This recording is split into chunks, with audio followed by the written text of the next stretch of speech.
പിതാവിൻ്റെയും പുത്രൻ്റെയും പരിശുദ്ധരൂപിയുടെയും നാമത്തിൽ ആമേൻ. വീണ്ടും വചനവുമായി വരുവാൻ സാധിക്കുന്നതിന് കർത്താവിന് നന്ദി പറയുന്നു. യേശു കർത്താവെ നന്ദി, യേശു കർത്താവെ സ്തോത്രം. Hallelujah, hallelujah.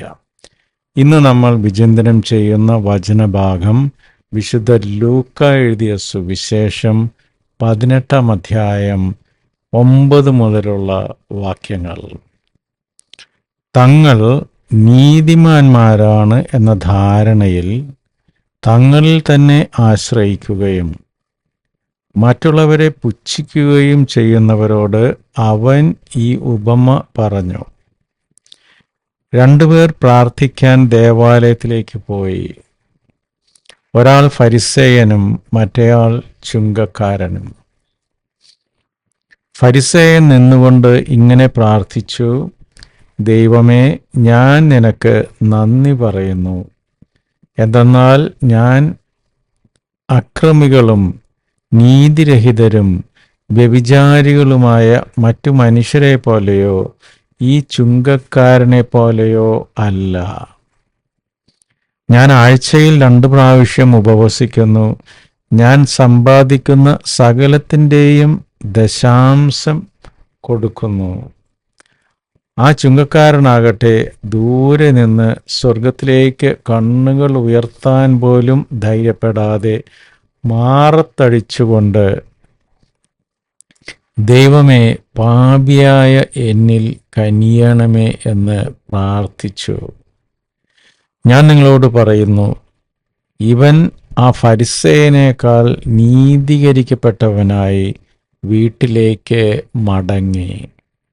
എന്തെന്നാൽ തന്നെ തന്നെ ഉയർത്തുന്നവൻ താഴ്ത്തപ്പെടും, തന്നെ തന്നെ താഴ്ത്തുന്നവൻ ഉയർത്തപ്പെടുകയും ചെയ്യും. ദൈവവചനമാണ് നമ്മൾ കേട്ടത്. നമുക്ക് ദൈവത്തെ സ്തുതിക്കാം.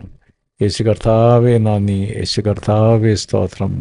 Hallelujah, hallelujah, hallelujah.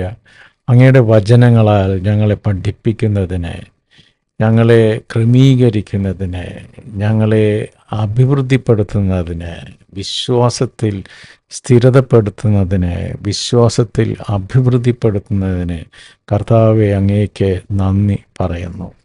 ഇന്നത്തെ വചനഭാഗം എത്ര മനോഹരം, എത്ര അഭികാമ്യം, എത്ര റിലവൻ്റായിട്ടുള്ള കാര്യങ്ങളാണ് ഇന്നത്തെ വചനത്തിൽ പറയുന്നത്. ഇത് എന്നോട് പറയുന്ന പോലെ എനിക്ക് തോന്നുന്നു. പലപ്പോഴും വിശ്വാസത്തിൽ നമ്മൾ ഉറച്ചുറച്ചിങ്ങനെ വരുമ്പോൾ പെട്ടെന്ന് ഒരു അഹന്ത നമ്മളെ പിടികൂടാൻ സാധ്യതയുണ്ട്.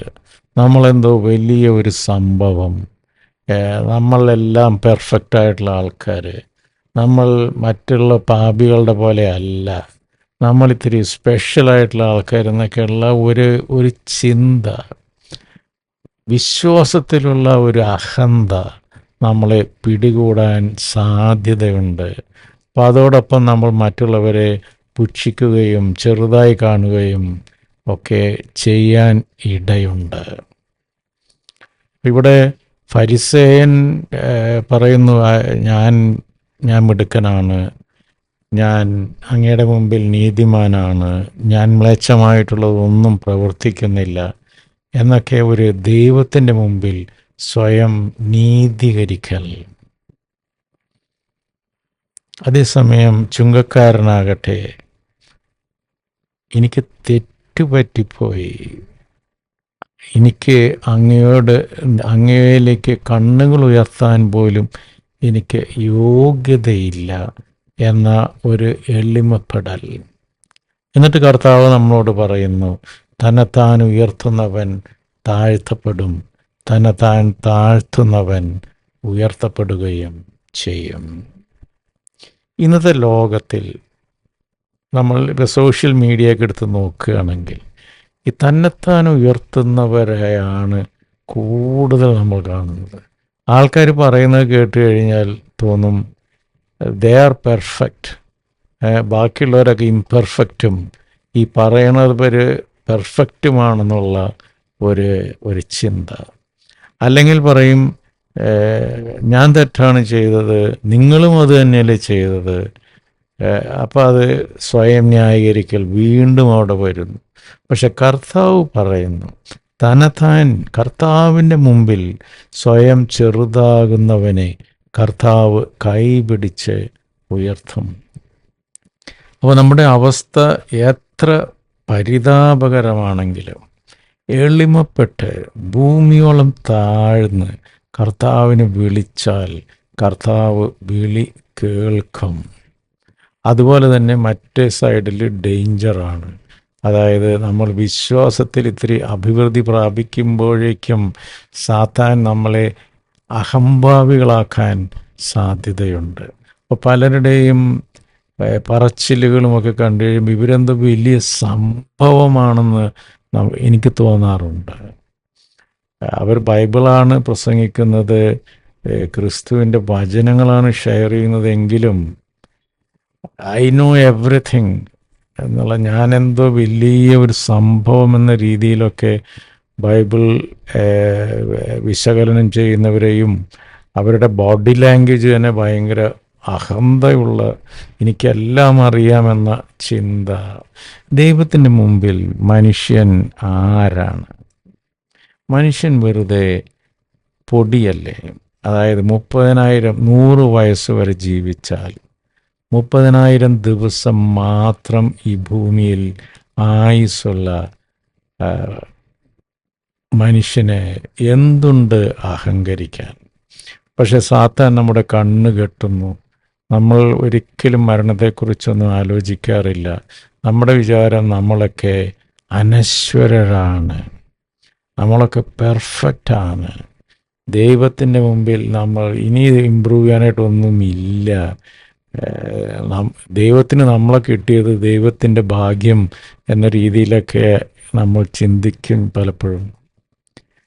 അത് നമ്മുടെ ആത്മീയ വളർച്ചയ്ക്ക് ദോഷം ചെയ്യും.